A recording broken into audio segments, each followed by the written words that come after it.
नमस्कार, आप देख रहे हैं इंडिया वॉइस। मैं हूं आपके साथ जो बुलेटिन की शुरुआत करेंगे बड़ी जानकारी के साथ। बिहार की सियासत से जुड़ी बहुत बड़ी खबर सामने आ रही है। बीजेपी ने नीतीश के सामने रखी इस्तीफे की शर्त। सूत्रों के हवाले से खबर सामने आ रही है। पहले इस्तीफा दे नीतीश, फिर समर्थन देगी बीजेपी। सूत्रों के हवाले से ये खबर सामने आ रही है। नीतीश की इस्तीफे के बाद ही एनडीए की बैठक होगी। तो सूत्रों के जरिए जानकारी मिल रही है, नीतीश के इस्तीफे की मांग कर रही है बीजेपी और इसके बाद ही एनडीए की बैठक होगी। और बीजेपी की ओर से कहा जा रहा है कि पहले बीजेपी नीतीश कुमार इस्तीफा दे, तभी बीजेपी जो है नीतीश को अपने साथ अपने खेमे में शामिल करेगी।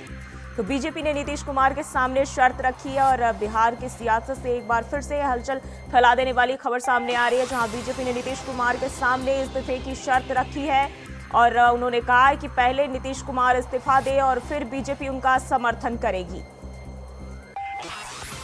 बड़ी जानकारी आपके साथ साझा कर रहे हैं। नीतीश कुमार के इस्तीफे की मांग की है बीजेपी ने और तभी उनका समर्थन देगी बीजेपी, ऐसा सूत्रों के हवाले से बड़ी जानकारी सामने आ रही है। पहले इस्तीफा दे नीतीश कुमार और इसके बाद ही एनडीए की बैठक होगी।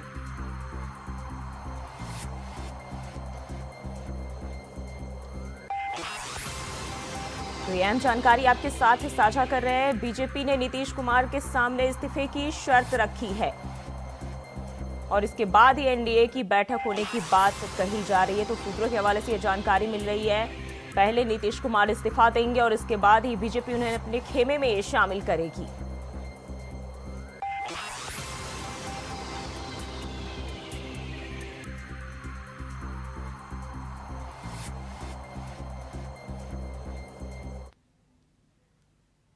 और बिहार में गठबंधन टूटने पर जेडीयू का बड़ा बयान। आरजेडी वाले हमारी बात नहीं सुन रहे थे, नीरज कुमार ने कहा है। नीरज ने कहा कि नीतीश ने बिहार का विकास किया है, नीतीश ने सुशासन से समझौता नहीं किया, तो आरजेडी वाले हमारी बात नहीं सुन रहे। नीरज कुमार का ऐसा कहना है।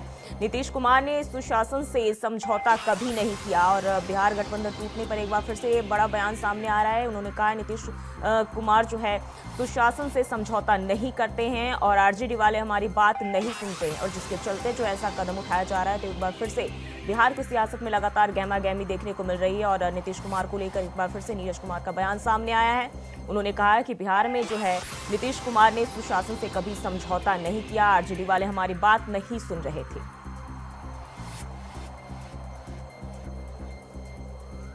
तो बिहार में गठबंधन टूटने पर जेडीयू का बड़ा बयान सामने आया है और आरजेडी वाले हमारी बात नहीं सुन रहे थे, ऐसा नीरज कुमार ने कहा है। उन्होंने कहा कि नीतीश ने बिहार का विकास किया है।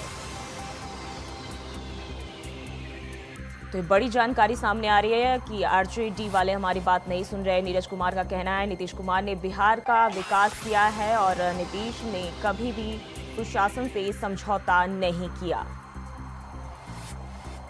तो ये बड़ी जानकारी आ रही है। बिहार में गठबंधन टूटने पर जेडीयू का बड़ा बयान सामने आया है।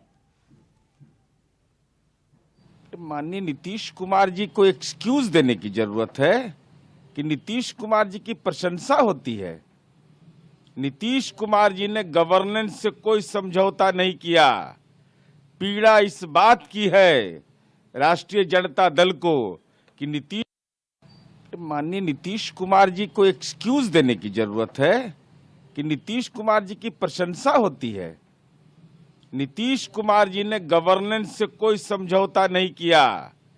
पीड़ा इस बात की है राष्ट्रीय जनता दल को कि नीतीश कुमार जी ने बड़े पैमाने पर नियुक्ति की और नियुक्ति में कोई घाल मेल नहीं हो पाया, कोई पदस्थापन का खेल नहीं हो पाया जैसे राजस्व विभाग में करने की कोशिश की थी। अंडरहैंड डीलिंग नहीं हुआ। तो ये डीलिंग नहीं होगा तो हम राजनीति का डील करते हैं, हम धन कमाने का डील नहीं करते हैं। हमने रास्ता खोजा कि गवर्नेंस से कोई समझौता नहीं, अगर करोगे तो रास्ता नापो। मतलब छोड़ने का कारण आप कह रहे हैं कि करप्शन लोग कर रहे थे, लोग भाई राजस्व विभाग में क्या आया ये तो स्पष्ट हो गया ना। और जिस ढंग की भाषा का इस्तेमाल इनके लोग कर रहे थे, क्या राष्ट्रीय जनता दल ने कभी लगाम लगाया? भाषाई अपसंस्कृति जिस ढंग से उभर रही थी, धार्मिक ग्रंथों के ऊपर में, विभिन्न सामाजिक समूहों के ऊपर में उसका क्या औचित्य था? इसमें आपका क्या योगदान था?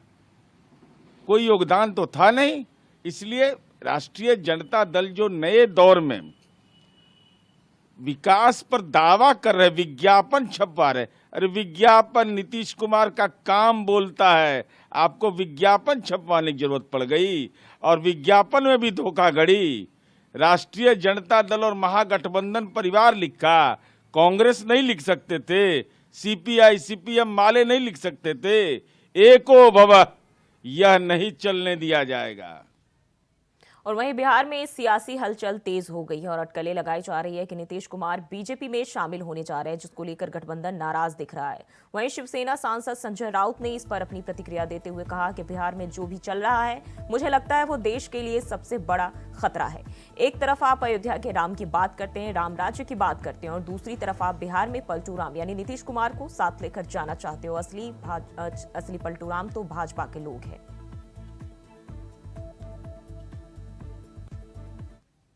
में चल रहा है तो मुझे लगता है देश के लिए सबसे बड़ा खतरा है। एक जगह पर आप अयोध्या की राम की बात करते हो, राम का सत्य वचन, राम राज्य की बात करते हो, दूसरी तरफ बिहार में आप परशुराम को साथ में लेकर जाना चाहते हो। तो देश में राम लाना चाहते हो या परशुराम की सत्ता लाना चाहते हो? मैं ये किसी की व्यक्तिगत टीका टिप्पणी नहीं कर रहा हूँ, लेकिन भारतीय जनता पक्ष पार्टी नहीं, एक बात वो कहते हैं और लेकिन अचानक दूसरी बात कर जाते हैं। हमारे महाराष्ट्र में प्रधानमंत्री मोदी ने अजित पवार इतने बड़े भ्रष्टाचारी है, 70,000 करोड़ का सिंचन घोटाला, ये कौन प्रफुल्ल पटेल, इनका इकबाल मिर्ची के साथ दाऊद के साथ समय में 24 घंटे में पलटी मार दी और दोनों को मंत्रिमंडल में। बिहार में भी यही हो रहा है। तो असली पलटू राम ये बीजेपी के लोग हैं, तो उनको अयोध्या में जाकर राम की पूजा करने का अधिकार नहीं है, क्योंकि आप सत्य से दूर है। अयोध्या के राम मंदिर में रामलला की प्राण प्रतिष्ठा के बाद भारी संख्या में श्रद्धालु दर्शन के लिए लगातार पहुंच रहे हैं। पहले 2 दिनों में ही 7.5 लाख से भी यानी 7.5 लाख से भी अधिक लोग रामलला के दर्शन कर चुके हैं और गुरुवार को भी सुबह से ही 1 किलोमीटर से अधिक लंबी 2 लाइनें लगी हुई है। इस दौरान राम भक्त दिल खोलकर दान भी दे रहे हैं। राम जन्मभूमि तीर्थ क्षेत्र ट्रस्ट के ट्रस्टी अनिल मिश्रा ने बताया कि प्राण प्रतिष्ठा के 10 दिन जो है दान काउंटर खोले गए और प्राण प्रतिष्ठा के बाद जो है पहले दिन 3 करोड़ से भी ज्यादा रुपए का चढ़ावा आया है। इसमें दान काउंटर और ऑनलाइन दान शामिल है। ये रिपोर्ट देखिए।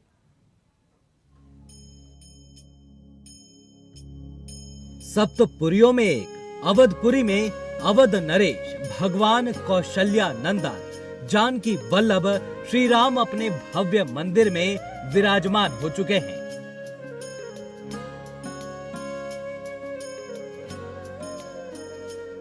श्री राम लला की प्राण प्रतिष्ठा के बाद भक्तों में श्री राम के दर्शन के लिए गजब का उत्साह देखने को मिल रहा है। प्राण प्रतिष्ठा के अगले ही दिन करीब 5 लाख से अधिक श्रद्धालुओं ने श्री राम के दर्शन किए और करीब 2 दिन में करीब 7.5 लाख से अधिक भक्तों ने श्री राम नरेश के दर्शन किए और सालों से दर्शन के लिए अभिलाषी नैनों की प्यास बुझाई।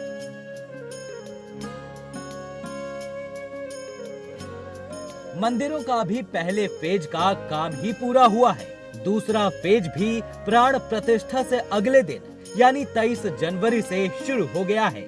वहीं प्राण प्रतिष्ठा के बाद मंगलवार को 3 करोड़ 17 लाख रुपए का दान भक्तों की तरफ से मंदिर में किया गया। रिपोर्ट्स की माने तो मंदिर निर्माण के लिए करीब 3200 करोड़ का चंदा इकट्ठा हुआ, जिसकी एफडी की किस्त से ही पहले तल का निर्माण हो गया। राम मंदिर में अभी सिर्फ 1 फ्लोर तैयार है। इसी पर 1800 करोड़ रुपए खर्च हो चुके हैं। मुख्य शिखर, परकोटा, 5 छोटे शिखर, 13 मंदिर, ट्रस्ट के ऑफिस, वीवीआईपी वेटिंग एरिया, यात्री सुविधा केंद्र, म्यूजियम, लाइब्रेरी और शोध संस्थान समेत कई काम अभी बाकी हैं। मुख्य मंदिर में अभी पहले और दूसरे फ्लोर का काम बाकी है।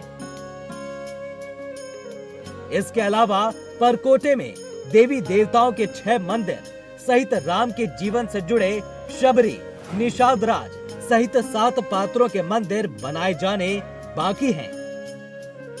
पूरे परिसर यानी 70 एकड़ की बात करें तो अभी यात्री सुविधा केंद्र के साथ म्यूजियम और ग्रीन एरिया भी बनना बाकी है।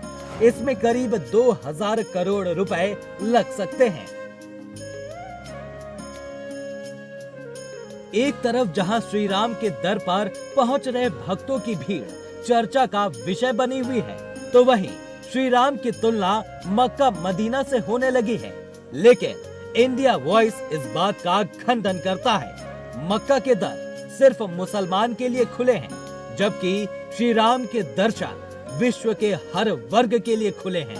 दान की बात करें तो श्री राम मंदिर के भक्तों ने अपने राजा, अपने प्रभु के लिए दिल खोल कर दान किया है। प्रभु के सबसे बड़े भक्त माने जाते हैं बजरंग बली, और बजरंग बली ने राम मंदिर के लिए करीब 10 करोड़ का दान किया। कैसे, चलिए बताते हैं। पटना के महावीर मंदिर की ओर से 2020, 21, 22, 23 और 24 में राम मंदिर के लिए 2-2 करोड़ रुपए का दान किया गया है। साथ ही महावीर मंदिर की तरफ से सोने के तीर धनुष भी भेंट किए गए हैं। अगर व्यक्तिगत दान की बात करें तो जानकी वल्लभ के मंदिर के लिए सबसे अधिक आध्यात्मिक गुरु और कथावाचक मोरारी बापू ने किया। उन्होंने 11.3 करोड़ रुपए का दान किया है। वहीं गुजरात के हीरा कारोबारी गोविंद भाई ढोलकिया ने 11 करोड़ रुपए का दान किया है। वहीं मुकेश अंबानी परिवार की तरफ से 2 करोड़ 51 लाख रुपए का दान किया गया है। हीरा कारोबारी दिलीप कुमार लाखी ने 101 किलो सोने का भारी दान किया है। इसकी कीमत 68 करोड़ रुपए आकी जा रही है, जिसका इस्तेमाल सोने के दरवाजे, त्रिशूल और डमरू में किया गया है। सूरत कारोबारी मुकेश पटेल ने भगवान राम की मूर्ति के लिए 11 करोड़ रुपए का स्वर्ण मुकुट उपहार में दिया है, जो कीमती पत्थरों से जड़ा हुआ है और इसका वजन 6 किलोग्राम है। इसमें 4 किलो सोना और हीरे समेत दूसरे कीमती पत्थर जड़े हुए हैं। Bureau report, India voice.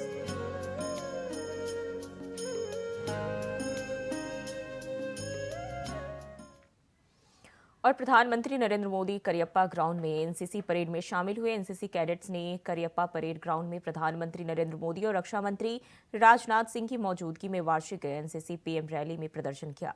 इस मौके पर प्रधानमंत्री नरेंद्र मोदी ने एनसीसी परेड कार्यक्रम को संबोधित करते हुए कहा कि एनसीसी की यह रैली एक राष्ट्र, एक परिवार, एक भविष्य की भावना को निरंतर मजबूत कर रही है। एक और नई शुरुआत यहां हुई है। आज यहां देश भर के सीमावर्ती गांव के, जिन्हें सरकार वाइब्रेंट विलेज के रूप में विकसित कर रही है, उनके 400 से अधिक सरपंच हमारे बीच हैं। इसके अलावा देश भर के सेल्फ हेल्प ग्रुप्स के प्रतिनिधि के रूप में 100 से ज्यादा बहनें भी उपस्थित हैं। मैं आप सभी का भी बहुत बहुत स्वागत करता हूं। साथियों, एनसीसी की ये rally one world, one family, one future की भावना को निरंतर मजबूत कर रही है। 2014 में इस रैली में 10 देशों के कैडेट्स ने हिस्सा लिया था।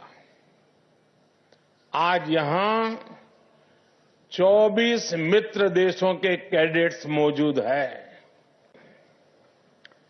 मेरे युवा साथियों, इस वर्ष देश 75वां गणतंत्र दिवस मना रहा है। ये ऐतिहासिक पड़ाव देश की नारी शक्ति के लिए समर्पित रहा। हमने कल कर्तव्य पथ पर भी देखा कि इस बार का आयोजन विमेन पावर के लिए समर्पित रहा। हमने दुनिया को दिखाया कि भारत की बेटियां कितना बेहतरीन काम कर रही है। हमने दुनिया को दिखाया कि भारत की बेटियां किस प्रकार हर सेक्टर में नए आयाम गढ़ रही हैं। आज पूरी दुनिया की ताकत भारत के इस टैलेंट पूल पर। आज पूरी दुनिया भारत को विश्व मित्र के रूप में देख रही है। भारत के पासपोर्ट की ताकत बहुत अधिक बढ़ रही है। इसका सबसे अधिक फायदा आप जैसे युवा साथियों को हो रहा है, आपके कैरियर को हो रहा है। दुनिया के अनेक देश आज भारत के युवाओं की प्रतिभा को एक अवसर के रूप में देख रहे हैं। युवा साथियों, मैं अक्सर एक बात कहता हूं, ये जो अमृत काल है, यानी आने वाले 25 साल है, इसमें हम जो विकसित भारत बनाने वाले हैं, उसका लाभार्थी मोदी नहीं है। उसके सबसे बड़े लाभार्थी आप जैसे मेरे देश के युवा हैं। इसके लाभार्थी जो विद्यार्थी अभी स्कूल में है, कॉलेज में है, यूनिवर्सिटी में है, वे लोग हैं। और उत्तर प्रदेश की राजधानी लखनऊ में एशियन गेम्स, एशियाई पैरा गेम्स और नेशनल गेम्स में मेडल जीतने वाले खिलाड़ियों को सम्मानित किया गया। वहीं इस दौरान 189 खिलाड़ियों को सम्मानित करने के साथ ही करीब 62 करोड़ रुपए की धनराशि दी गई। साथ ही इस अवसर पर मुख्यमंत्री योगी आदित्यनाथ ने कहा कि सरकार खिलाड़ियों के साथ है, उन्हें नौकरी मिल रही है, खिलाड़ी हमारे राष्ट्र का गौरव है। साथ ही कहा कि पीएम ने खिलाड़ियों का मान सम्मान बढ़ाया है। और क्या कुछ कहा उन्होंने, चलिए आपको सुनाते हैं।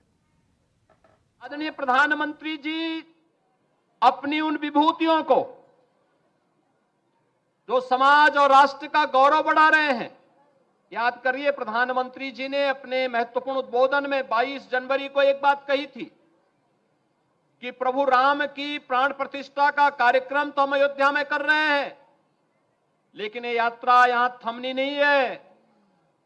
अब राष्ट्र की प्रतिष्ठा को पुनर्स्थापित करने का कार्यक्रम, देव से देश की यात्रा और राम से राष्ट्र की यात्रा का शुभारंभ होता है। अपनी विभूतियों को सम्मानित करना, यही राष्ट्र की प्रतिष्ठा का कार्यक्रम है। अपने देश की पुनर्प्रतिष्ठा और गौरव को स्थापित करना, यह सम्मान का कार्यक्रम उसी का हिस्सा है। सरकार ने पहले से संकल्प लिया है कि हम हर जनपद में स्टेडियम बनाएंगे, हर ब्लॉक स्तर पर मिनी स्टेडियम बनाएंगे, हर ग्राम पंचायत में खेल का मैदान और ओपन जिम का निर्माण करेंगे। ये प्रक्रिया तो चली रही है, युद्ध स्तर पर आगे बढ़ रही है, लेकिन साथ साथ खेल और खिलाड़ियों के लिए भी प्रोत्साहन की राशि में वृद्धि हो। उत्तर प्रदेश देश का उन राज्यों में से, अग्रणी राज्यों में से एक है जिसने अब तक 500 से अधिक खिलाड़ियों को उत्तर प्रदेश सरकार में नियुक्ति पत्र देकर के नौकरी प्रदान कर दी। डिप्टी एसपी के पद से लेकर के और पुलिस में भर्ती तक हर एक स्तर पर उन्हें स्थान प्रदान किया जा रहा है।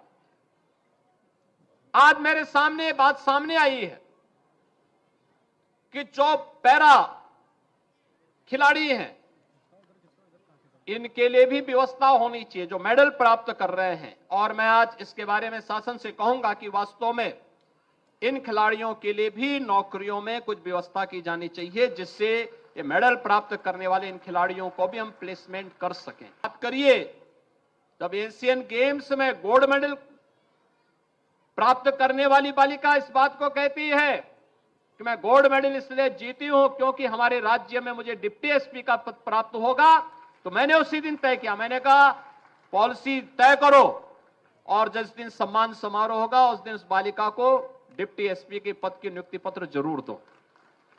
और मुझे प्रसन्नता है कि पारुल चौधरी के कारण ही आज यहां पर 4 डिप्टी एसपी के भी हम नियुक्ति पत्र जारी कर दिए। खेल विभाग ने भी और परिवहन विभाग ने भी ये नियुक्ति पत्र आज अपने जारी किए हैं। यानी ये चीजें दिखती हैं कि बहुत अब आपके लिए अवसर है और इसीलिए प्रदेश के सभी 75 जनपदों से हमने कुछ न कुछ खिलाड़ियों को यहां बुलाया है।